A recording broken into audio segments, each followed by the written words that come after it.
యేసు ప్రభు అంటున్నమాట, అయితే మీ కన్నులు చూస్తూ ఉన్నాయి కాబట్టి అవి ధన్యములైనవి, మీ చెవులు వింటున్నాయి కాబట్టి అవి కూడా ధన్యములైనవి.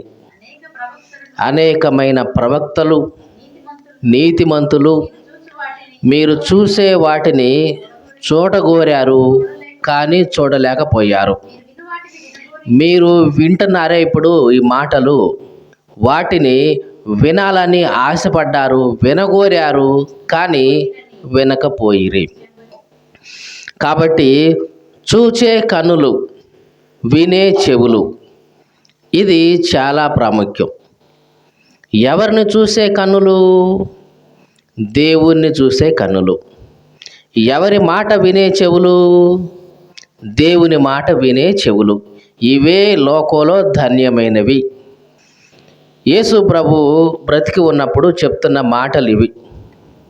అక్కడ ఉన్న జనసమూహం అంతటితో చెప్తున్నాడు, మీరు నన్ను చూస్తున్నారు కదా, మీ కళ్ళు ధన్యమైనవి. నేను చెప్పే మాటలు మీరు వింటున్నారు కదా, నీ చెవులు కూడా ధన్యమైనవి. మీరు ఇప్పుడు ధన్యులు, ఎందుకంటే నన్ను చూస్తున్నారు, నా మాటలు కూడా వింటున్నారు. కాబట్టి నిజంగా ఇప్పుడు మీరు ధన్యులు. మీకంటే ముందున్న వాళ్ళు ఎంతోమంది ప్రవక్తలు నన్ను చూడాలి అనుకున్నారు, చూడలేకపోయారు పాపం. నా మాటలు వినాలి అనుకున్నారు, వినలేకపోయారు. కానీ ఎంతోమంది ప్రవక్తలకు లేని ఆ ధన్యత, రాజులకు లేని ధన్యత మీకు దొరికింది. ఇది యేసు ప్రభు చెప్తున్న మాట. ఎవరెవరికి దక్కని ధన్యత నీకు దక్కిందంట చెప్పండి. ప్రవక్తలకు లేని ధన్యత నీకు దక్కింది, రాజులకు లేని ధన్యత నీకు దక్కింది. కాబట్టి నిజంగా నీవు ధన్యుడివి. ఎవరు అంటే యేసు ప్రభువును చూసేవాళ్ళు, ఆయన మాటలు వినేవాళ్ళు నిజంగా ఈ లోకంలో ధన్యులండి. కాబట్టి దేవుణ్ణి చూడటం, మొట్టమొదటిగా ఏమంటున్నాం? దేవుణ్ణి చూసే కన్నులు ధన్యమైనవి. ఏమండి, ఆ రోజుల్లో అయితే యేసు ప్రభు అన్నాడు కదా, మనకు వచ్చే సందేహం ఇదే కదా. ఆ రోజులు అంటే యేసు ప్రభు అన్నాడు, ఆయన్ని కళ్ళారా చూశారు కాబట్టి వాళ్ళు ధన్యులయ్యారు. మరి ఇప్పుడు లేరు కదండి, ఇదే కదా మనం అనుకునేది. ఇప్పుడు లేరు కదండి యేసు ప్రభు, మరి ఇప్పుడు ఎట్లా చూస్తామండి? ఆయన నీకు ఇచ్చిన వాక్యమే దేవుడై ఉండెను. ఏమై ఉండెను? ఆ వాక్యమే దేవుడై ఉండెను. అంటే దేవుడు తాను ప్రత్యక్షంగా లేకపోయినా ఆయనకు ప్రతిరూపమైన వాక్యాన్ని దేవుడు మన కళ్ళ ముందు ఉంచాడు. కాబట్టి ప్రతిరోజు నువ్వేం చేయాలి? ఈ వాక్యాన్ని చదవాలి. అలా చదవడం ద్వారా నీ కళ్ళతో నువ్వేం చేస్తున్నావు? ఆయన్ను చూస్తున్నావు. కాబట్టి ప్రతిరోజు నువ్వేం చేయాలి? దేవుణ్ణి చూడాలి. చూడటం అంటే ఆ వాక్యాన్ని నువ్వు చదవాలి. ఏమండి, మాకు చదువు రాదండి, మేము చదువుకోలేమండి, మాకు అక్షర ముక్కలు ఏమీ రావండి అన్నప్పుడు ఆయన మాటలు ఉన్నాయే అవన్నీ వినాలి. మీకు అర్థమవుతుందండి? చదవగలిగితే కనుక చదువు, ప్రత్యక్షంగా నీ కళ్ళతో దేవుణ్ణి చూడు. లేదా ప్రార్థన చేస్తూ ఆత్మీయ నేత్రాలతో అయినా నువ్వు దేవుణ్ణి చూడవచ్చు. ఇక వినే చెవులు అంటే ఆయన మాటలు వినే చెవులు నీకుంటే నిజంగా నీవు ధన్యుడివి. ఎంతోమంది ప్రవక్తలకు లేదు ధన్యత, యేసు ప్రభు మాటలు వినే ధన్యత. ఎంతోమంది రాజులు ఉన్నారు, వాళ్ళకి కూడా ఈ ధన్యత దక్కలేదు. నీకు నాకు ఈ ధన్యత వచ్చిందంటే నిజంగా మనం ఎంత గొప్పవాళ్ళమో, ఎంత ధన్యులమో. ఇక మరి ఇట్లాంటి ధన్యత దేవుడు నీకు ఇస్తున్నప్పుడు నీవు దాన్ని సరిగ్గా కాపాడుకుంటున్నావా? ఈ మాట మళ్ళీ చెప్తున్నా, ఇంత ధన్యత నీకు ఇచ్చినప్పుడు దాన్ని పొందుకుంటున్నావా నువ్వు? చాలామంది ఏం చేస్తున్నారు? దేవుని మాటలు వినబడుతున్నా మనకి కాదులే, మనకు అవసరం లేదులే అని వాటిని పక్కన పెట్టేస్తున్నారు. దేవుడు తప్పనిసరిగా లెక్క అడుగుతాడు. నీవు ఎంతో దూరం పోయి నా మాటలు వినలేవు, నేనేం చేశాను? నా సేవకుల్ని నీ దగ్గరికి పంపించాను. వాళ్ళనే నేను మీ దగ్గరికి పంపించాను. వాళ్ళు మాటలు చెప్తున్నప్పుడు, నా మాటలు వాళ్ళు ప్రకటిస్తున్నప్పుడు కూడా నువ్వు వినలేదు అంటే తప్పనిసరిగా దేవుడు దాన్ని లెక్కలోకి తీసుకుంటాడు. మీకు తెలుసా అండి, మనం చేసే ప్రతి పనికి లెక్క అప్పచెప్పాల్సిందే. కాబట్టి దేవుడు మనకిచ్చిన ఈ ధన్యత మనం కాపాడుకోవాలి, తప్పనిసరిగా కాపాడుకోవాలి. ఒకవేళ కోలేకపోతే లెక్క అడుగుతాడు దేవుడు. ప్రతి దానికి లెక్క అడుగుతాడు. ఒక మనిషిని నీ ముందు పెట్టాడు అంటే దానికి తప్పనిసరిగా దేవుడు లెక్క అడుగుతాడు. ఇదిగో ఈ వ్యక్తిని నీ ముందుకు తీసుకొచ్చాను, ఎందుకో తెలుసా? అతన్ని చూసి నువ్వు నేర్చుకోవాలని, అతని మాటలు విని నువ్వు బాగుపడాలని, అతని జీవితాన్ని చూసి నీవు కూడా నీ బ్రతుకు మార్చుకోవాలని ఈ వ్యక్తిని నీ ముందుకు తీసుకొచ్చి పెట్టాను. మరి నువ్వు ఏమి చూసావు, ఏమి విన్నావు, ఏమి నేర్చుకున్నావు అని దేవుడు గనక లెక్క అడిగితే తప్పనిసరిగా మనం లెక్క చెప్పాల్సిందే. ఈ లోకంలో ఉన్న ప్రతి సృష్టిని చూసి నీవు నేర్చుకోవాలి. ఇది దేవుడు నీకు ఇచ్చిన నియమం. మీకు అర్థమైందండి? అందరూ చదువుకునే నేర్చుకోవాలని కాదు, చూసి నేర్చుకోవాలి. ఏమి చూసి నేర్చుకోవాలి? ఈ లోకంలో ఉన్న ప్రతి జీవిని చూసి నీవు నేర్చుకోవాలి. అలా నేర్చుకొని ఈ లోకంలో ఉన్న జీవులన్నిటిని చూసి నేర్చుకొని చివరికి పరలోకపు దేవుడి యొక్క లక్షణాలు ఏంటో నువ్వు తెలుసుకోవాలి. ఇది దేవుని యొక్క ఉద్దేశం. ఆయన యొక్క అదృశ్య లక్షణాలు ఇవన్నీ కూడా జగత్తు పునాది వేయబడినప్పటి నుంచి ఉన్న వాటన్నిటిని ఆలోచిస్తే తెలిసిపోతుందంట. మీకు అర్థమైందా ఈ మాట? దేవుడు ఎట్లా ఉన్నాడు? ఆయన నల్లగా ఉన్నాడా, తెల్లగా ఉన్నాడా, అంతలా ఉన్నాడా, ఎంతలా ఉన్నాడని ఆయన గురించి నువ్వు తెలుసుకోవాలి అనుకుంటే ఆయన దగ్గర పోనక్కర్లేదు. ఆయన సృష్టించిన ఈ సృష్టి ఉందే, దాన్ని జాగ్రత్తగా పరిశీలిస్తే చాలు ఆయన ఎట్లాంటి వాడో తెలుస్తుందంట. చదువుదా ఆ మాట ఒకసారి. రోమాపత్రిక 1వ అధ్యాయం 19వ వచనం. జాగ్రత్తగా వినండి. ఎందుకనగా దేవుని గురించి తెలియశక్యమైనదేదో అది వారి మధ్య విశదమై ఉంది. దేవుడు చెప్తున్నాడు, దేవుడి గురించి నీకు ఏదైతే తెలియాలో, ఏదైతే నీకు కావాలో అది నీ మధ్య ఎట్లా ఉందంట? విశదమై ఉంది. విశదమై ఉండడం అంటే విశాలపరచబడి ఉంది, బయలుపరచబడి ఉంది, నీ ముందే పరిచి ఉంది. ఏమిటయ్యా అది అంటే చదువుదాం. విశదమై ఉన్నది, దేవుడు అది వారికి విశదపరచను అంటే వాళ్ళకి బయలుపరిచాడు, చూపించాడు. ఏమిటది? ఆయన అదృశ్య లక్షణాలు. జాగ్రత్తగా చూడండి. దేవుడి యొక్క అదృశ్య లక్షణాలు అంటే కనిపించకుండా ఉన్నటువంటి దేవుని యొక్క లక్షణాలు ఎట్లా ఉన్నాయంట? అనగా ఆయన నిత్యశక్తి, దేవత్వము, జగదుత్పత్తి మొదలుకొని సృష్టించబడిన సమస్తమును వస్తువులను ఆలోచించటం వలన తేటపడతా ఉన్నాయి. మీకు అర్థమైందండి? దేవుని యొక్క శక్తి ఎట్లాంటిది, ఆయన యొక్క దైవత్వం ఎట్లాంటిది అని నువ్వు తెలుసుకోవడం కోసం బైబిల్ మొత్తం తిరిగేసి చూడనక్కర్లా. మరి ఏం చేయాలంట? సృష్టించబడిన వస్తువులన్నీ, నీ కళ్ళ ముందు కనిపిస్తున్న వస్తువులన్నిటిని గురించి ఆలోచిస్తే చాలంట, తేటపడిపోద్ది. మీకు అర్థమైందండి? ఎప్పుడైనా నీవు ప్రతిరోజు అద్దం చూసుకుంటావు కదా, చూసుకుంటావా లేదా? అద్దం చూసుకుంటున్నప్పుడు నీ కళ్ళు ఎంత చక్కగా ఉన్నాయి ఒక్కసారి చూడు. ఇంత మంచిగా చేశాడే దేవుడు, అసలు ఎట్లా చేశాడు అని ఆలోచించు. ఆయన శక్తి ఏంటో నీకు తెలుస్తుంది. నీ కంటి మీద చిన్న నలక పడకుండా ప్రతిసారి నీ కనురెప్ప ముందుకు వెనక్కి ప్రతిసారి క్షణానికి నిమిషానికి కొన్ని సార్లు కొట్టుకుంటూ ఆ కనుగుడ్డుని కాపాడుతూ ఉంది కదా. అసలు ఎంత ఏర్పాటు, ఎంత క్రమం, ఎట్లా చేశాడు దేవుడు అని ఆలోచించు.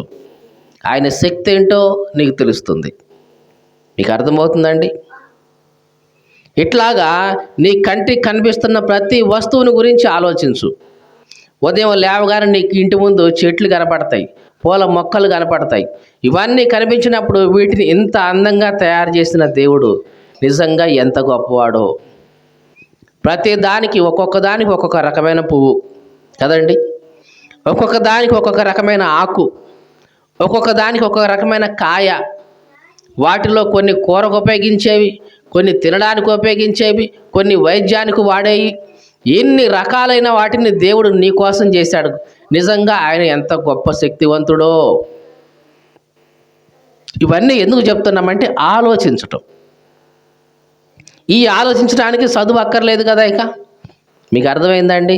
ఏమండి, బైబిల్ చదువుకోవాలంటే నాకు చదువు ఉండాలంటున్నావు, కానీ నీ కళ్ళ ముందు కనిపిస్తున్న వాటిని చూసి ఆలోచించడానికి ఇక చదువేమీ అక్కర్లేదు. కాస్తో కూస్తో బుర్ర ఉంటే చాలు. దేవుడు అంటున్నాడు, ఆయన లక్షణాలు, ఆయన యొక్క దైవశక్తి, నిత్యత్వం నీకు ఎట్లా తెలుస్తున్నాయంట? చెప్పండి, ఎట్లా తెలుస్తున్నాయి? సృష్టించబడిన వస్తువుని ఆలోచిస్తే చాలు ఆయన ఎట్లాంటి వాడో నీకు తెలుస్తున్నాయి. అలా సృష్టించబడిన వాటిని చూసి ఇదిగో నీవు ఆయన్ను చూడగలుగుతావు. ఆయన ఎంత గొప్పవాడో, ఆయన ఎంత శక్తివంతుడో, ఇవన్నీ కూడా నీవు కళ్ళారా చూడగలుగుతావు. మరి ప్రతిరోజు దేవుణ్ణి చూస్తున్నావా? దేవుణ్ణి చూడడం అంటే ఆయన సృష్టించిన సృష్టిని చూస్తూ ఆయన గురించి ఆలోచిస్తే చాలు, ఆయన కళ్ళారా నువ్వు చూసినట్లే. నీకు అర్థమైందండి ఈ మాట? ప్రతిరోజు నువ్వు దేవుణ్ణి చూడగలగాలి. అలా చూడగలిగితే నిజంగా నీ కళ్ళు ఎట్లాంటివి? ధన్యమైనవి. ఆయనంటే ఆయన ప్రతిరూపంగా ఉన్న ఈ లోకంలో ఉన్న సృష్టిని మొత్తాన్ని నువ్వు చూడాలి.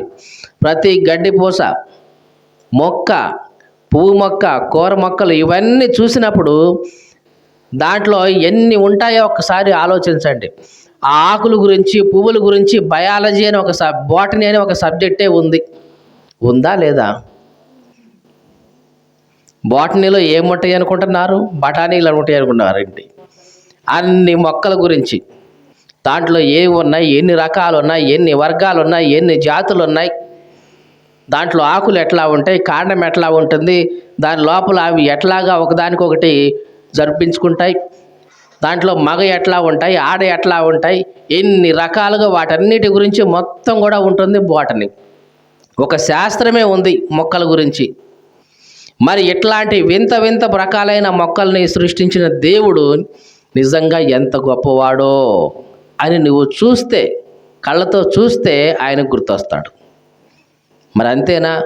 జంతు శాస్త్రం లేదా? జువాలజీ లేదా? ఏముంటుంది జువాలజీలో? జంతువుల గురించి, కప్పల గురించి, బలుల గురించి, తొండల గురించి, దోమల గురించి, ఈగల గురించి. మనం అనుకుంటాం ఈగ అవి ఏముందిలే అంటే పోయేది అనుకుంటాం.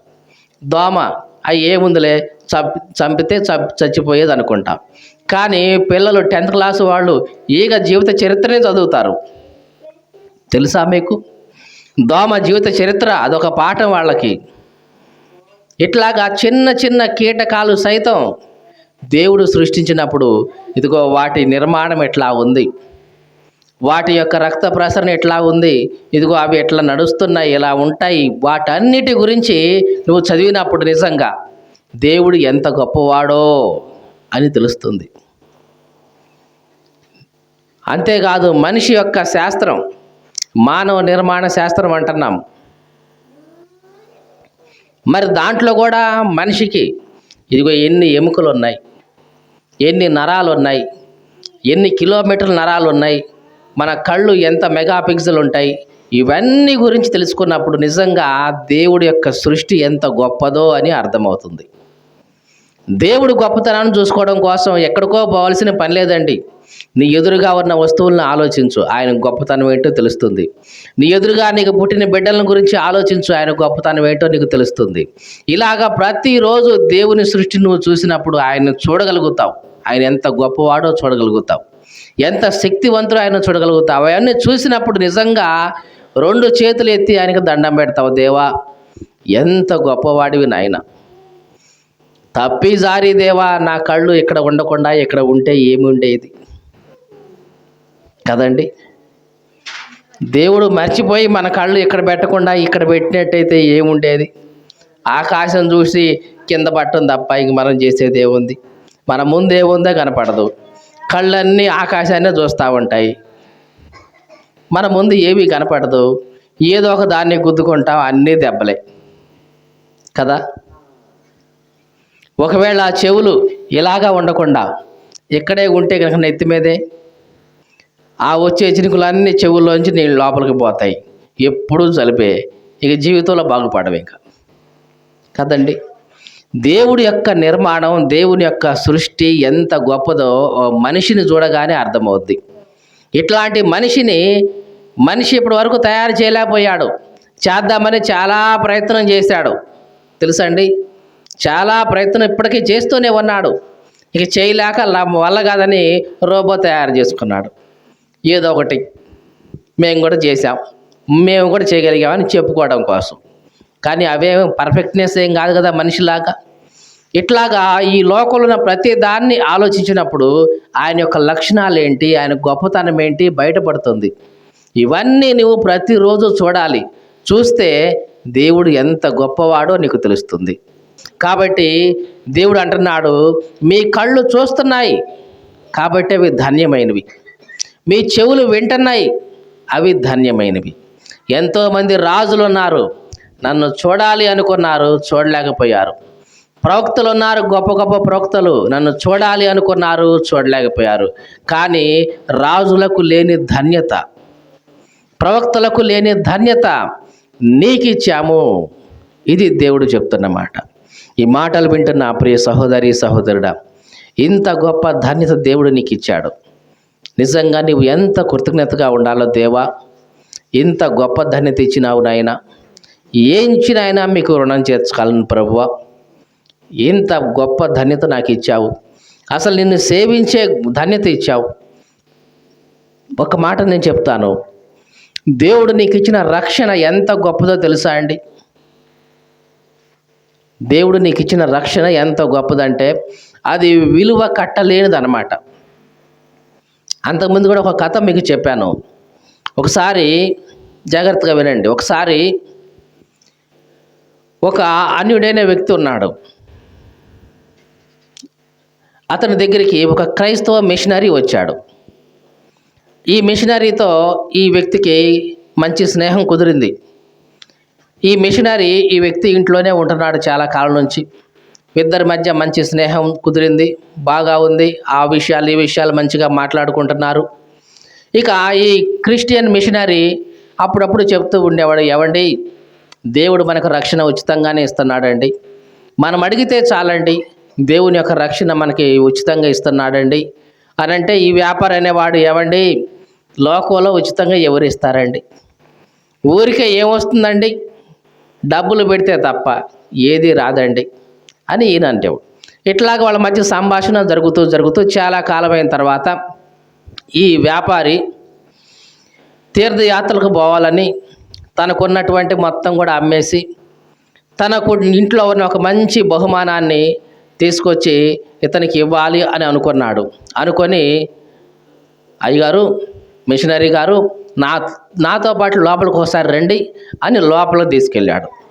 లోపలికి తీసుకెళ్ళి రహస్యమైన గదిలోకి తీసుకెళ్ళి ఆ గది లోపల ఒక పెట్టె తీసి చూపించి, ఇదిగోనండి, చాలా విలువైన ముత్యం అండి ఇది, ఈ ముత్యాన్ని ఇంతవరకు ఎవ్వరికీ అమ్మలేదండి, ఎంత వ్యాపారం చేస్తున్నా కానీ ఈ ముత్యాన్ని అమ్మాలని నాకు ఎప్పుడు కూడా అనిపించలేదండి, అసలు అమ్మే ఉద్దేశమే నాకు లేదండి, మీకు ఇస్తున్నాను తీసుకోండి అని అంటే, ఈ మిషనరీ అన్నాడు, సరే ఊరికే అయితే వదిలే కానీ నేను నీకు ఇన్ని లక్షలు ఇస్తాను, ఈ ముత్యాన్ని నేను తీసుకొని కొనుక్కుంటా అంటే, లేదండి, ఇది డబ్బులకి ఇచ్చేది కాదండి, మీకు నాకు మధ్య ఉన్న స్నేహాన్ని బట్టి, మీకు నాకు మధ్య ఉన్నటువంటి ఆ బంధుత్వాన్ని, ఆప్యాయతను, ప్రేమను బట్టి నేను మీకు ఇస్తున్నానండి, నేనైతే ఇది అమ్మనండి. ఈయన అంటున్నాడు, నాకైతే ఊరికొద్దు, నేనైతే డబ్బులు ఇచ్చి కొనుక్కుంటా, నేను డబ్బులకి అమ్మేది కాదండి, ఇది మీ మీద ప్రేమతో ఇస్తున్నానండి, తీసుకోండి అని. ఇట్లాగే జరుగుతుంది. చివరికి అన్నాడు, అసలు దీని ఎందుకు ఇస్తున్నావు నాకు, ఇది ఎక్కడిది నీకు అని అంటే, అప్పుడు చెప్తున్నాడు ఆ వ్యాపారి, అయ్యా, నాకు ఒక కొడుకు ఉండేవాడు, ఒకగానొక కొడుకు, వాడు ముత్యాల వేటలో బాగా ఆరితేరినవాడు. ముత్యాల వేట అంటే మీకు తెలుసా అండి, సముద్రపు అట్టడుకు వెళ్ళి ఊపిరి బాగా బిగబట్టుకొని అక్కడ ఉన్న ఆల్చిప్పులన్నిటిని పైకి తీసుకొచ్చి వాటిని పగలగొట్టి చూస్తే ముత్యాలు ఉంటాయి. అట్లాగా ముత్యాల వేటగాళ్ళు ఏం చేస్తారంటే సముద్రపు అట్టడుకు వెళ్తారు. ఆ వెళ్ళేటప్పుడు వాళ్ళు కొన్ని గంటలు వాళ్ళ ఊపిరిని బిగబట్టుకోవాలి. బిగబట్టుకొని వాటిని అన్నిటిని పైకి తీసుకొస్తుంటారు. అట్లాగా నా కొడుకు ఉండేవాడు, మంచి ముత్యాల వేటగాడు. ఒకానొకసారి లోపలికి వెళ్ళాడు. చాలాసేపు వెతికి వెతికి వెతికి ఇదిగో ఇట్లాంటి ఈ ముత్యాన్ని బయటకు తీసుకొచ్చాడు. బయటకు తీసుకొచ్చి ఇచ్చాడు. వెంటనే అతని ఊపిరి కూడా ఆగిపోయింది. నా కొడుకు ఊపిరి పెట్టి సంపాదించాడు ఇది, వాడి ప్రాణం ఖరీదు ఇది, కాబట్టి నేను ఎవ్వరికి ఇంతవరకు అమ్మలేదు, దీన్ని అమ్మదలుచుకోలేదు, కానీ మిమ్మల్ని నేను ప్రేమిస్తున్నాను కాబట్టి మీకైతే ఇది ఉచితంగా ఇద్దామనుకుంటున్నాను, నాకు గుర్తుగా, నా కొడుకు గుర్తుగా, కాబట్టి తీసుకోండి అని అంటే అప్పుడు అన్నాడు ఈ మిషనరీ, ఏవండి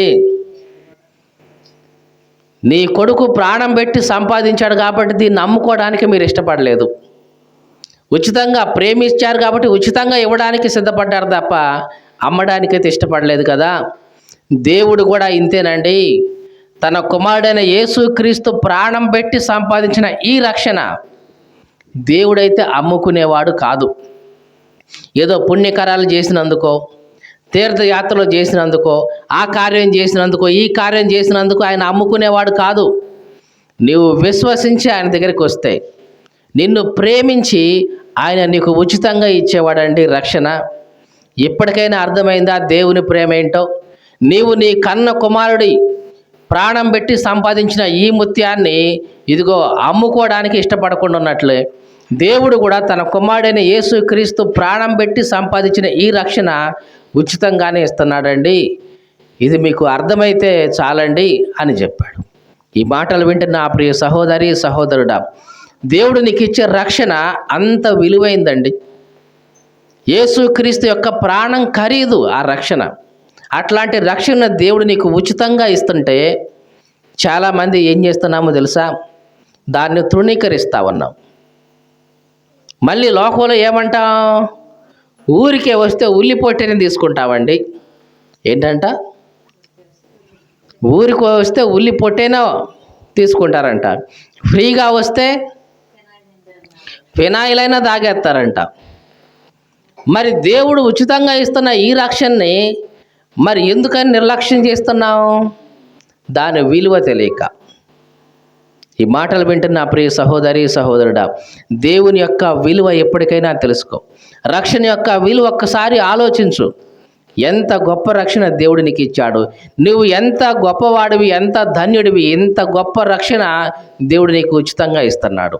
మరి తీసుకుంటున్నావా? నీవు పొందుకున్నావా ఆ రక్షణ? నీవు ఒకవేళ పొందుకోకపోతే దేవుని సన్నిధికి రా. దేవా, ఇంత గొప్ప రక్షణ నాకు ఉచితంగా ఇస్తున్నావు దేవా, నేనే మూర్ఖుడిలాగా నీ నుంచి దూరం అయిపోతున్నాను, మూర్ఖురాల్లాగా నీ రక్షణ పొందుకోలేకపోతున్నాను ప్రభువా, అయ్యా నా మూర్ఖత్వాన్ని క్షమించు అని దేవుని సన్నిధిలో ప్రార్థన చేద్దాం.